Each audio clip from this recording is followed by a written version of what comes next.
Have you always wanted to ask a question to a wise couple? Like you see them and they look so harmonious, and how did they get there? What did they do? And you want to ask them really, questions about how they got there, and you didn't feel comfortable doing so. Today is your opportunity to ask those questions. Type them in. We have an amazing show with a wise couple. They've been married for many decades, and they are here to answer our question. Very, very impressive, important people who came to do this favor to us so we can pick their brains and see what they're doing right. Looking forward to seeing you. This is Leah Richheimer with the Ladies Talk Show. We'll see you in a minute. Welcome to the Ladies Talk Show. This is your host, Leah Richheimer. I am so happy that you're here. You cannot believe. Have you ever been in a situation where you see this wise couple and they're like interacting and they're like so natural and so yummy and delicious, and you're like, what? You have these questions built up in your mind. How did they do that? Where did they get there? How did they communicate? How did they get over arguments? Did they parent the same way? All those kinds of questions you can get answered here today. Type them in. Get your keyboards ready. Get your thumbs, whatever. Start typing. This is your opportunity to get those questions answered. We have an amazing couple, Rabbi and Rebbetzin Stulberger. They are in our community, and they are like, I was asking people, who's good? Like, who would be whatever? And they said, oh, you should get the Stulbergers. Like, everybody was saying that. Like, they're just a yummy, yummy people. We're very, very lucky to have them here with us.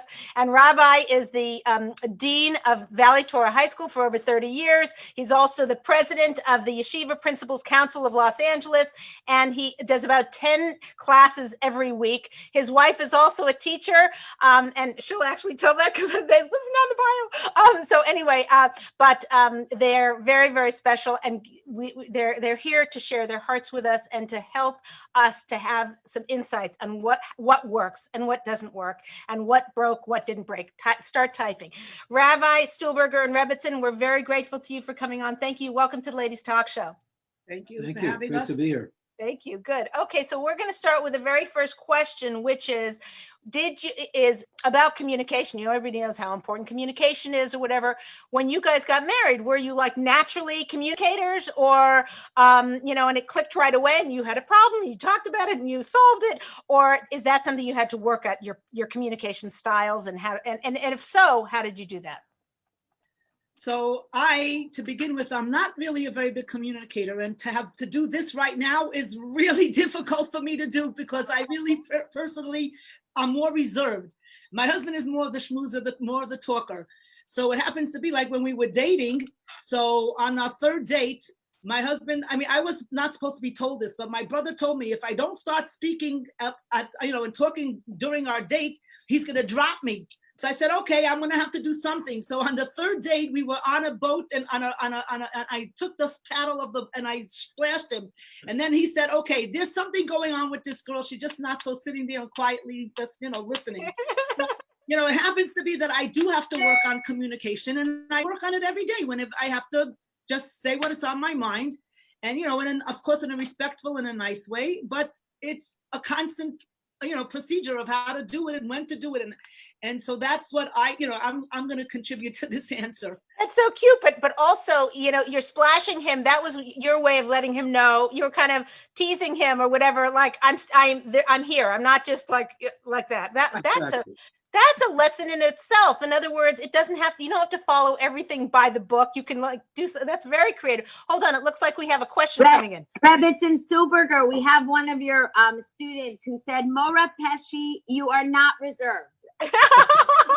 Well, you know what? We're just out. My students, they're 5 years old, so I can do whatever I want in front of 5-year-olds. In front of adults, it's a different situation, but okay. Thank you. Okay, Rabbi, maybe you'll also answer the question about communication. Listen, it was definitely something that we had to work on in terms of expressing ourselves. It's always a challenge. What do you talk about, or what do you just let go? Because as an intelligent individual, hopefully that wants to not make big deals out of small things, you have to also judge what's not worth talking about. What is it my responsibility? Just, get over it. It's not a big deal. And if you're going to talk about every small thing, then you're really almost never going to be able to get over those small things, and just, basically suck it up and just, that's not a big deal. It's not something that you should not let that bother you. And that's something that we, in the early years of our marriage, I think I especially, but both of us had to really understand what's worth talking about and what is it our personal responsibilities to just simply, there's such a concept as savlanut, of letting things go. You got to let things go. You can't become a. So I hear that. The question is, and that's fantastic that you were able to get there. The question is, how do you differentiate what you would let go and what you wouldn't? I mean, in other words, there's some things that we have emotional baggage from or whatever. And so something that your husband did, that your father did that bothered you, or your mother did, or a friend or whatever. So it's going to be like a hot button for you, even though it's the stupidest little thing. So what's the criteria that Rabbi and Rebbetzin would use to differentiate what to make, a deal about and what not to?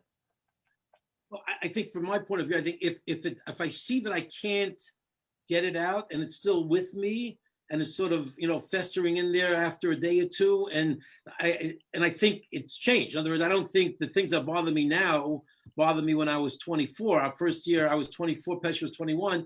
41 years ago, we certainly have a different criteria of what are the issues, but obviously now it's going to be much heightened. But originally, I think the stuff that stayed with me maybe for a couple of days and I sort of couldn't get over it, I realized, I got to mention this. I got to talk about it. Ironically, it's very cute.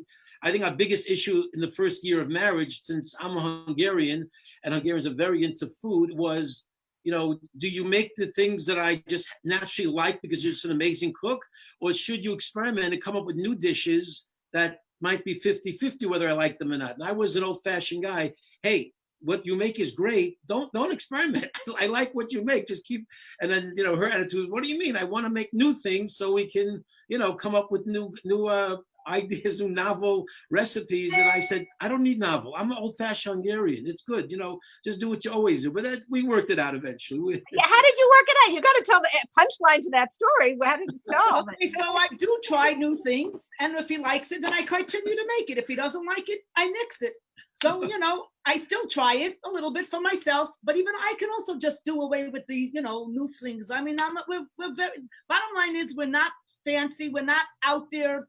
We're just simple, regular people who just live their lives daily doing what Hashem wants us to do. And, along the way, we have to communicate. We have to live with each other, but basically. So how often do you try something new? Or, over the years, I'm saying, how would you like once a week, or like, was it important to you? What made you want to make different things? Your own creativity, or trying to expand your husband's? I'm just trying to micromanage this, but I just want people to understand what your thinking was and why, because it obviously worked. You want to please your husband. You want to try to give him good food. So for me, honestly, to give him the same thing would be a little bit boring. We want to bring some excitement. So, you try something new. So I maneuvered a little bit to make sure that even if you do something new, keep some of the old stuff on the plate. So I knew for sure I was going to keep something on the plate. That's called compromise. That's right. That's compromise. She happens to be an incredible cook, so 99% of her stuff is amazing. But I know what I liked, and but we worked it out. She's amazing. That's great. Okay, let's go on to the next question. Go ahead. Just a few comments. Gabriella Miller on Instagram said that Mora Pesci, you're the best speaker. So you're getting props here. For the quiet one, Rebbetzin, you're getting all the hits. And then we have from actually our a male viewer, because this is a man and women show, definitely with the men and women. Les Stark asked, what gets easier and what gets harder as your marriage ages? Whoa. Well, great question. Tell him thank you. Yeah. Rabbi, you didn't think this was going to be an easy show, did you?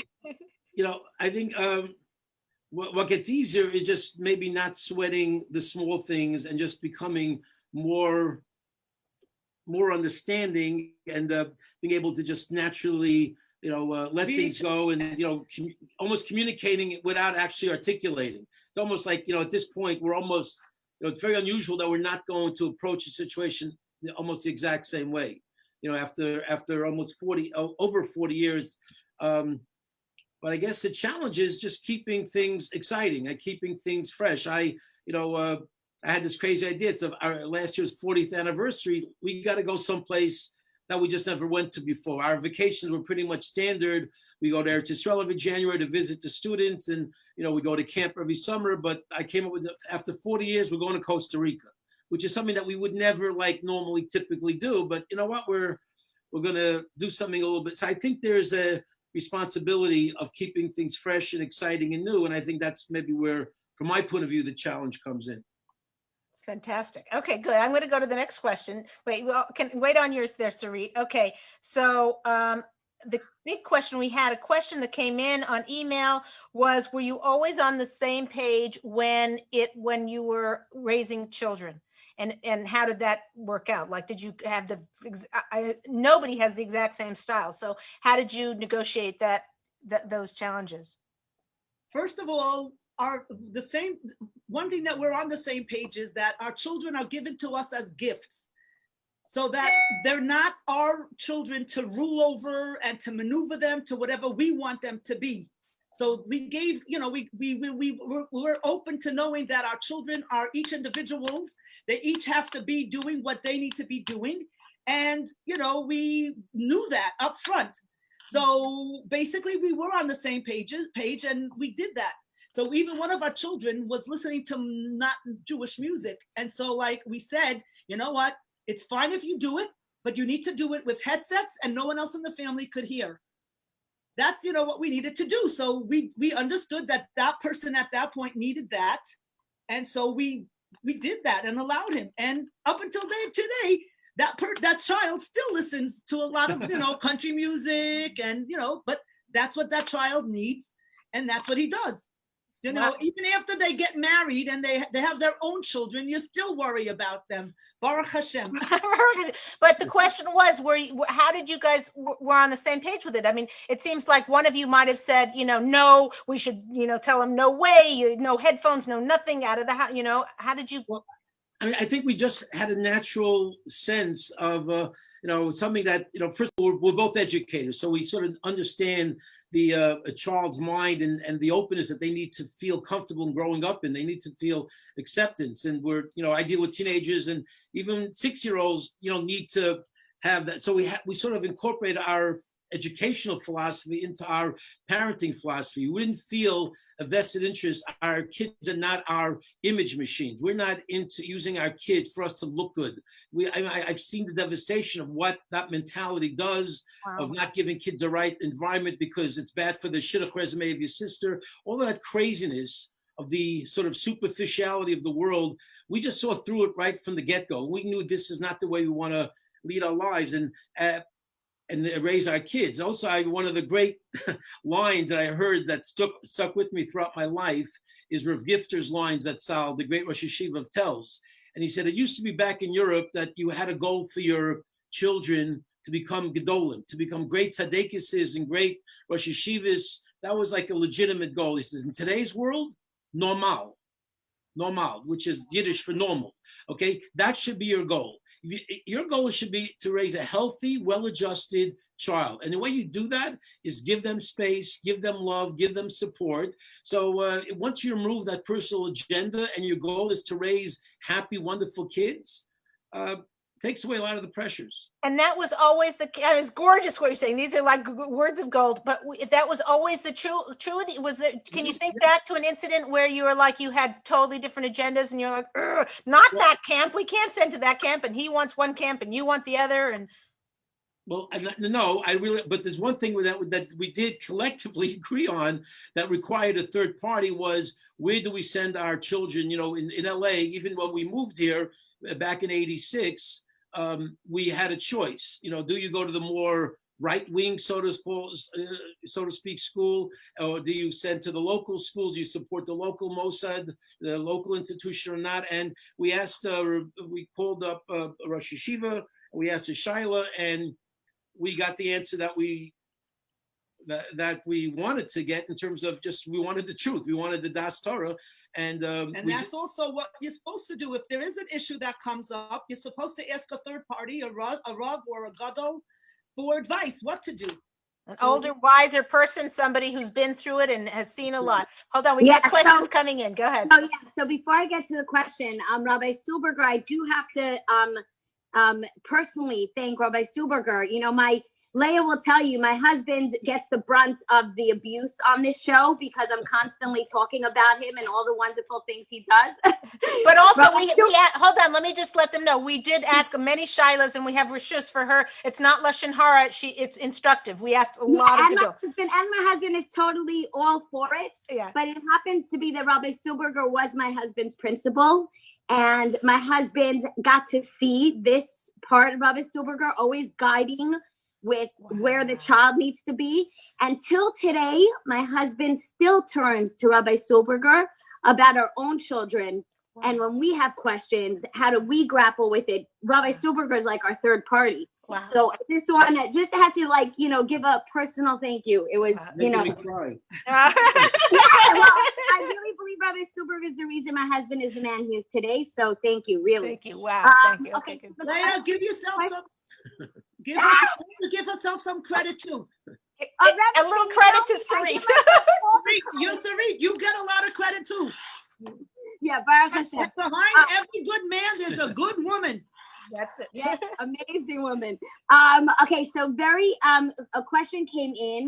Do you find that today, divorce and just, not being able to make it is much more prevalent? Do you find that when you were getting married was a long-term thing and you just made it work because there was really no other choice? I think for sure that's true. I mean, well, when we got married, the mentality was, you're going to make it work. You're going to find a way. And just from the Torah point of view, the idea was a marriage is sort of the laboratory to become a better person.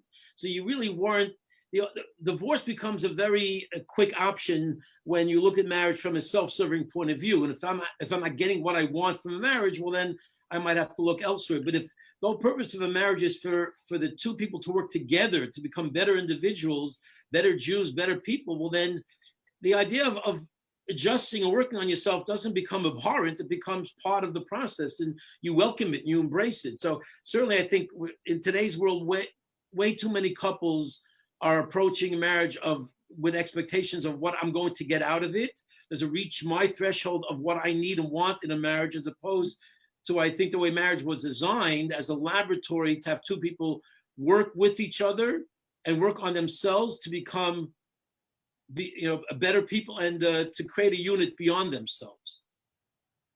That's fantastic. That's fantastic. Yeah, I just have another question from here. Is when one of you does something that bothers the other one, I mean, maybe maybe that was 10 years ago. It hasn't happened in the last couple of decades. I don't know. Maybe she didn't want to go to Costa Rica. I don't know. We don't know the real scoop. No. But when you have something that bothers each other, how do you resolve it? Okay, so first of all, humor is very important also. My husband has a very good sense of humor. I'm not so funny, but so I would like maybe in a humorous way, hey, say, how does Cheerios and water taste to you? And then, he'll catch on that, I forgot to get the milk. It doesn't have to be an outright way that you say it. It can come through a roundabout way. And so that's easier than just saying, you forgot the milk again. So that's one way I would deal with it. And that's good, because it kind of gives him, it's kind of like a sideway. It's like, instead of like pointing your finger, it's like saying, oh yes, want some Cheerios and water? How would you like that, dear? Yeah, it's very sweet. I get it.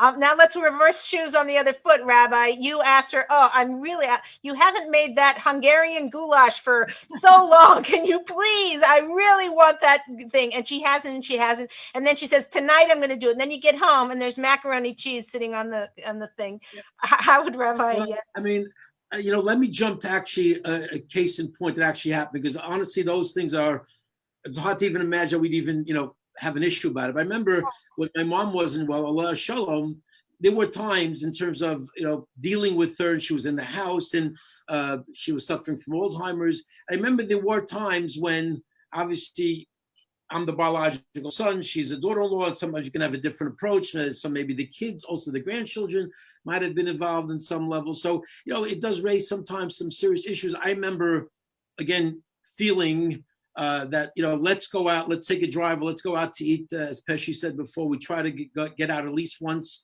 a week. And I would, wait for those times when we're in a little bit of a different mode. We're able to discuss something. This would be a serious topic of, what should we do? How should we do it?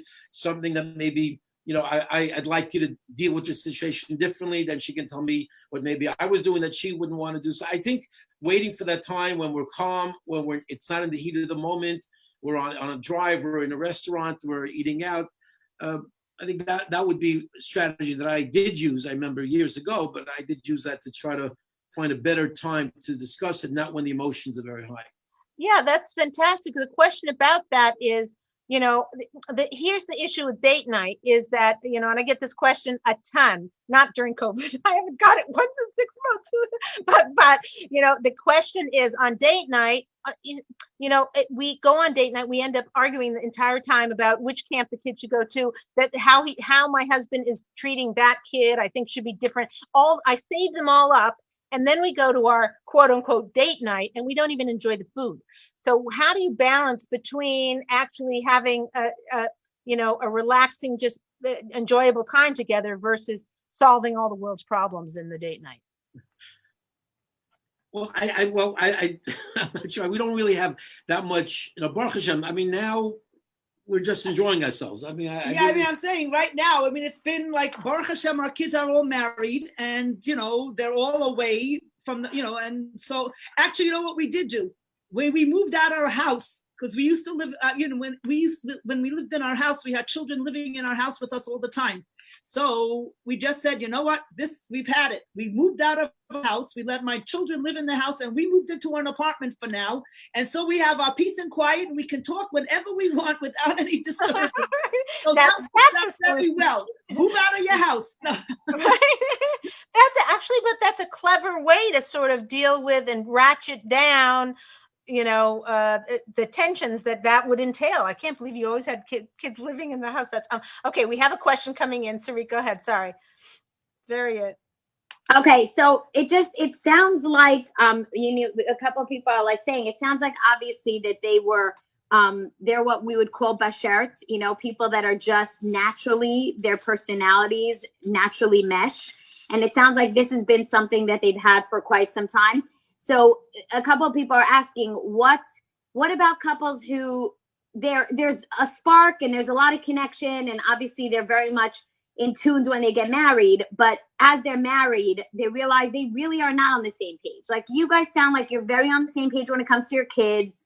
You're very on the same page when it comes to communicating. You sound like you have really basic skills down pat, but there are many people that their kids become like a hotbed of major wars because they're not agreeing and they're not getting to a good place. And there is a lot of altercations. How does somebody get past that if they're not naturally going in the same direction? Well, and also I want to catch it. I don't necessarily know. I don't think the reader should think that the relationship that they have earned and worked for all these years is how they started. There's no, God doesn't put like two lovely, yes, and then they go float through life. No, he gives like two people that are going to scratch again, like hone each other like a diamond, whatever. You don't you do a diamond with rough stuff, you need to do you understand what I'm saying?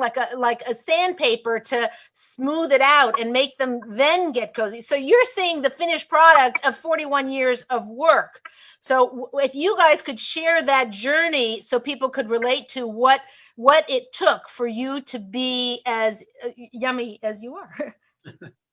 Well, again, I think getting back to what I said before, I think we both had, again, Pesci's family is an incredible Torah family. Where she comes from, maybe it's not the time now to go through who her father was, her mother. I mean, literally special people who even during the war just were, their spiritual connection was so deep and so profound. So she had just a natural sense of what the right priorities of life were about. I had to push her to go shopping. I had to push her to spend money. I had to push her to maybe even be more materialistic than she would naturally want. I mean, just, because whatever, for various reasons, you live in LA, but so I think there's some truth to the fact that we didn't, on the big issues, we had a very common vision, and that helped a lot. But we both understood that marriage is about compromise and working on yourself and recognizing that, you're in this to become a better person. So just getting back to Sarit's question, when you have very passionate differences, the first question you have to ask is, why am I so passionate about this? Why does this thing really matter to me? And to really get honest about the fact that this is about me, about my issue, my ego, my priorities, or maybe sometimes not always so kosher. If you get down to the core of what's really important, and sometimes you need that rabbinic or that sage individual to maybe give a better perspective, I think very often you can find that room for compromise. And we didn't have those like big issues, differences, because we both sort of came from a common world. But definitely we have to each work on ourselves and work on each other together. But I think that's where dealing with passion issues have to you got to ratchet down the emotions, because you got to get into the core of why is this such a big deal, and what really is matters to me and what shouldn't matter to me. And also, if you just have hakaras hatov, appreciation for just even the little things that your husband does for you or your spouse does for you, then that brings so much of a different outlook on your marriage that, oh, wow, look at that. Don't look at the negative things. Look at the positive things. Look at all the times he does the good things for you. He does remember. He brings you the flowers for Shabbos. He does, he does take clear off the table or whatever the things that he does. Focus on that as opposed to focusing on the negative. And then if you find more things to look for that's good, it'll be good. It's very good. If you had to give advice to the young couples out there, say married, 2 years, 5 years, 10 years, and our couple is very interesting. We did kind of like a Google Analytics or whatever, and we get 20 years, 30 years, 40. It's spread across the board. We have a lot of 70-year-olds who, I don't know. Anyway, but if you had to give sort of blanket advice, like your marriage secrets, right? Marriage secrets. If you had to give marriage secrets, what would they be to young couples, younger than Well, number one, you got to work on yourself way before marriage. To be successful in marriage, I think you have to be a person ready to recognize that life is about working on yourself. Life is about growth. Life is about looking at your flaws and saying it's a lifetime process. And that's what I come from the Chavetz Chaim Yeshiva, so my whole basis and my whole approach to life I got from my Rebbe's Zatzal, Peshi's uncle, the Rosh Yeshiva's Zatzal, that life is about working on yourself. So you're not a finished product at 20 or 25. You got a lot to go. And if you recognize that, you're not really approaching life like I know it all, and I'm always right and you're always wrong. So number one, the readiness to. Darn! I was hoping that was what you were. It's okay. We're with you, Rabbi. Okay, go ahead. That's to me. It's a constant. It's a work in progress, and obviously to not don't sweat the small small things. Let it go, and just become a person who's just willing to just be forbearing and just not taking things so much to heart. And like Pesci said, work on hakaras hatov, recognize the good. An incredible commitment that your spouse is making to you, and focus on that, and try to find a way to sort of mesh and become one unit. And it's not about me versus you, about winning an argument or losing an argument. It's about becoming a better entity. It's just sort of getting spiritual. Winning in Scrabble. Oh, if you win well, what happens if he wins then? Then you don't talk to him for a few days. No, then I beat him the next time. There you go. Okay, I have a question. So Rabbi Stulberger, knowing that that Rabbi Stulberger deals a lot with, Rabbi Stulberger's past students, and obviously is very much involved in many people's lives past schooling.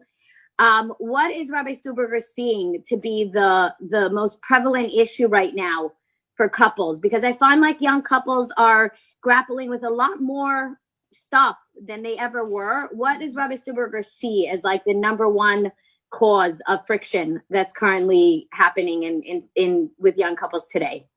Well, I would say two things. Number one, that people are not ready to acknowledge their own flaws, and not really in a mode where working on yourself is part of my psyche and part of my life's mission. So we sort of, we're a little bit fixed in our own positions. We have to be right.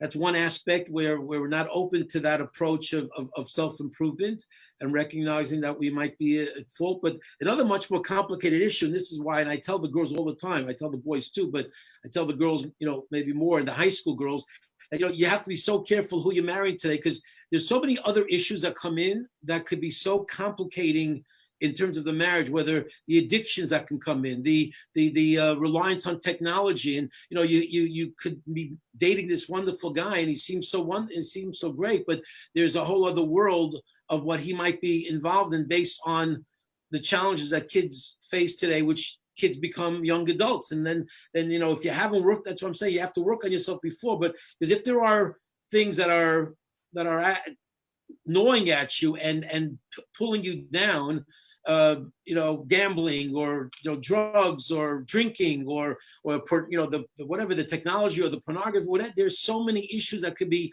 underlying the surface that could literally drag a marriage down into a very, very sad, horrific place.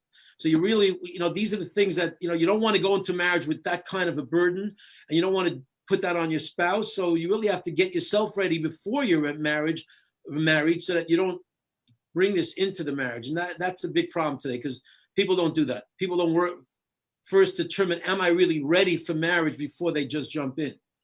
So what happens the boys or the girls, is Rabbi saying? Yeah. Well, it goes both ways, but I think a lot of the technology stuff probably impacts boys more than girls, but it's not just boys. But sorry, go ahead, Siri. Right. So because it's funny. It's something that I've heard a lot as well from a lot of friends of mine. I'm grappling with that, with husbands who are just being pulled from so many different things. What does somebody do then if they didn't empt this? They're already in there. They're in there. Yeah, they're already in it. They're in it and they're dealing with it, and they have children, and I'm saying it's not like they say, okay, goodbye. Yeah, you got to be open to get help. You got to recognize that I have a problem. If I have a problem, what can I do to help the problem? What can I do to stop the gambling? What can I do to work on my drinking and my drinking problem or my internet problem? You just have to be willing to acknowledge I've got an issue. It's my problem. I'm not going to blame other people for my problem, and be ready to get help. And very often more often than not, the spouse is willing, if there's sincerity there, to work on the issue. You'll get support from the spouse more often than not. Wait a sec. You'll get support from, if let's say the man is doing bad things, you're saying if the wife is supportive, he'll be more into getting.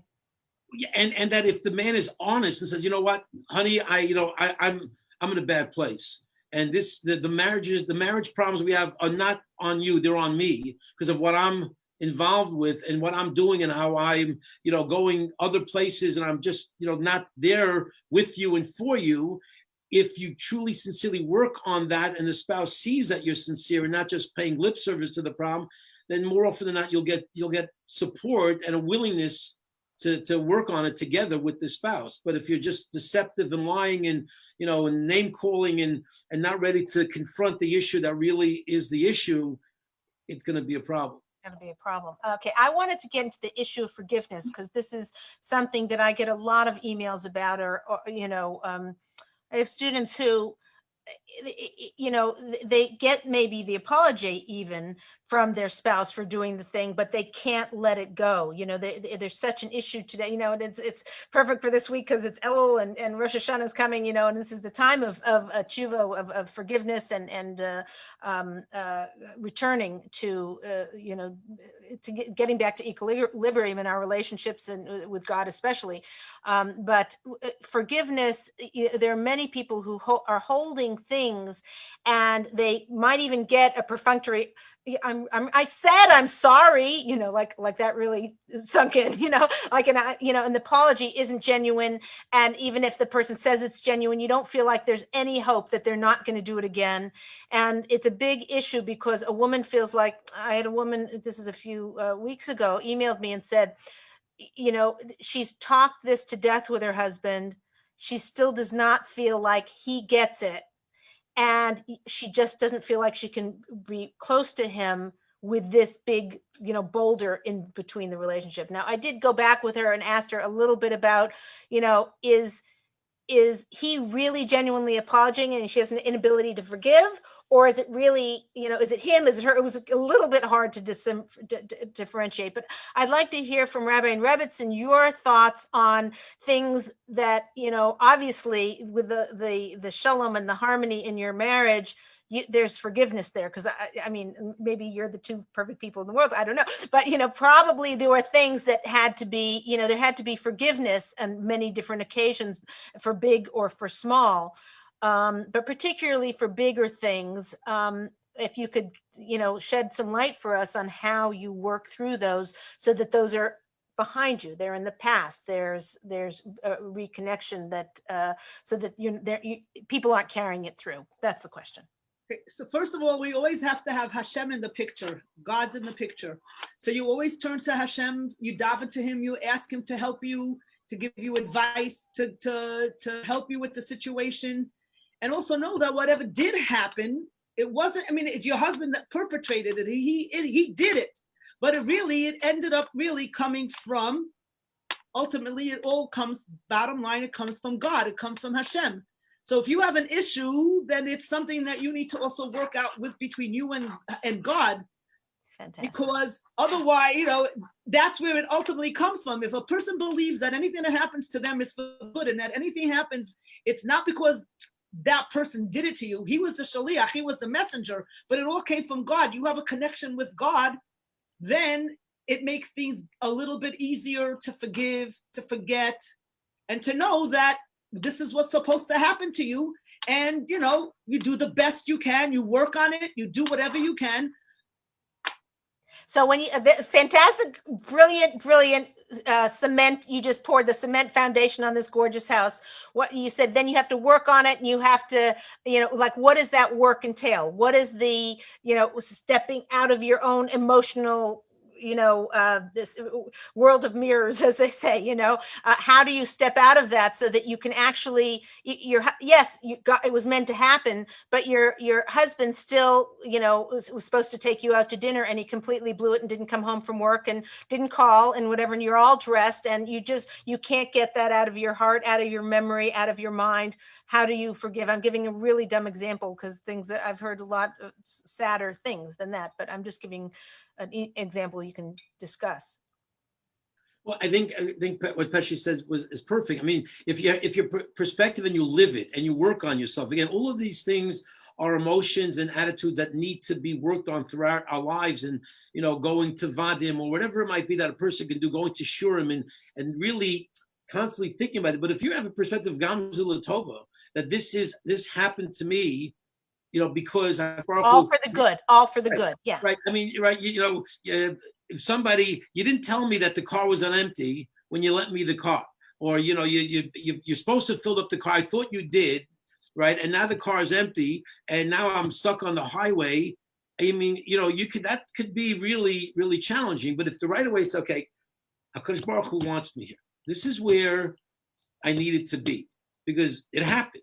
Because if it wasn't supposed to happen, I would remember it, I would have noticed, I would look at the gauge. So if you live your life that way, then that really is a calming effect to everything. And I think obviously the other point is that you have to have people who truly believe that they love each other, that they will do anything for each other, that they've been through so much with each other, that they have such a common mission and such a common goal and such a common history, that all of the details that might differentiate or might come between them once in a while, those are like almost meaningless in the overall picture of what we've done together, what we've accomplished together. So if you have the bigger picture, you don't get lost in the moment. And when that moment, as Pesci said, comes directly from HaKadosh Baruch Hu, it just puts everything on a totally different plane.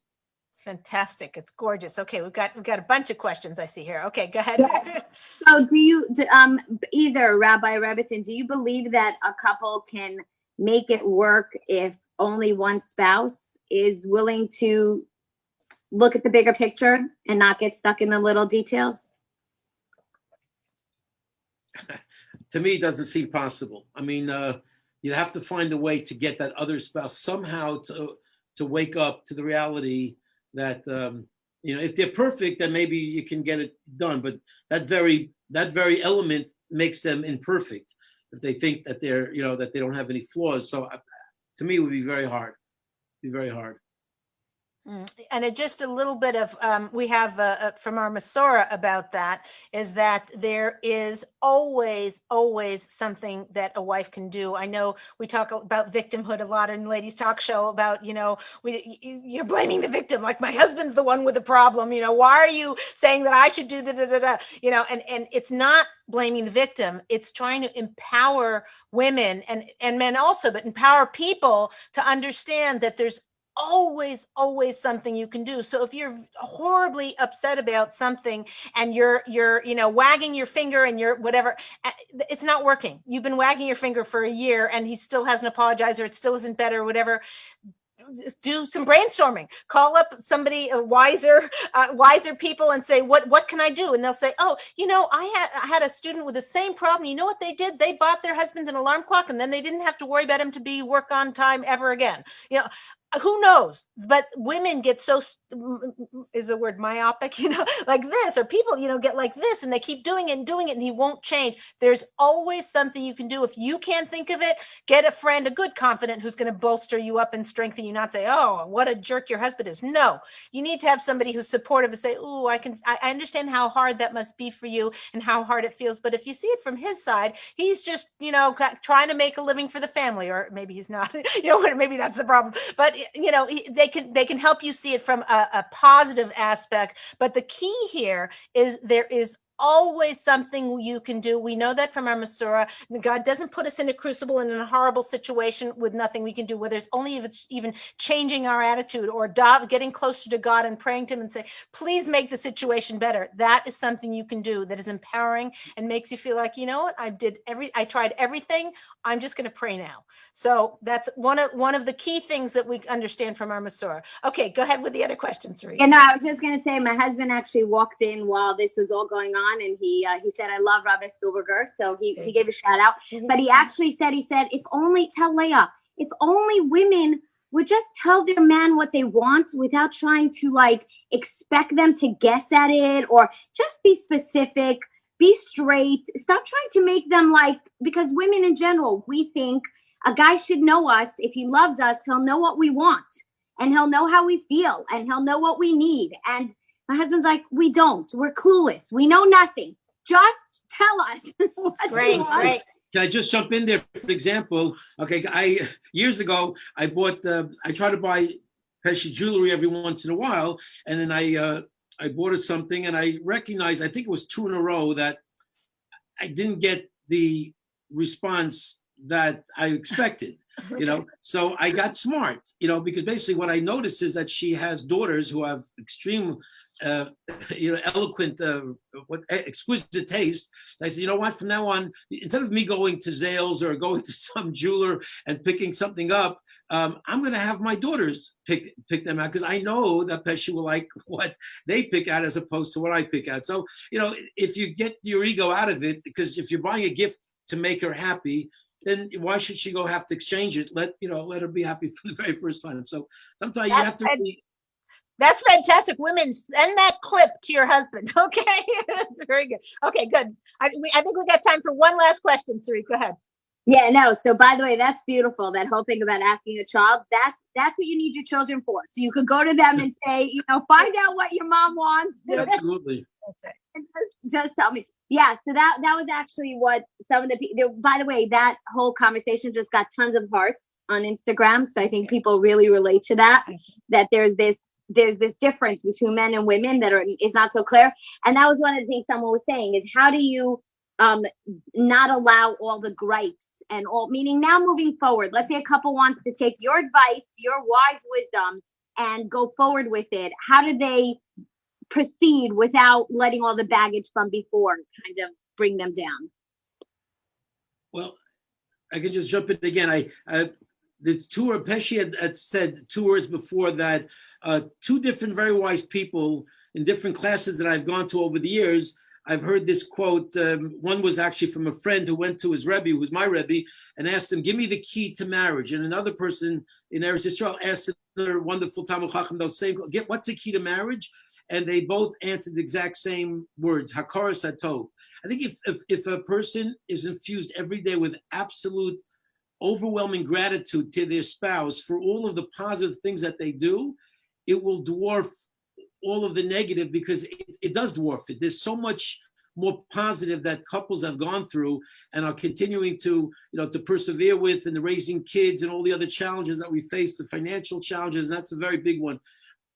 We didn't mention that, but we said very early on, we're not going to make money a source of aggravation. And that's one of the main things people fight about, is money. When you get that off the table, whatever we have, HaKadosh Baruch Hu gives us, and we have to be happy with that. And if we spend because we feel we need to. And that was a very, very big element very early on, to not have the financial stuff. But I think Hakar Zatov, getting back to those wise words from those two very wise men, if we look at our spouse and say, what an incredible person I'm living with, who does so much for me every single day, how am I bitter? How am I negative? Like, what kind of person am I not to appreciate the unbelievable commitment that this person is giving to me every single day? And I think that has to be the overwhelming emotion of our lives.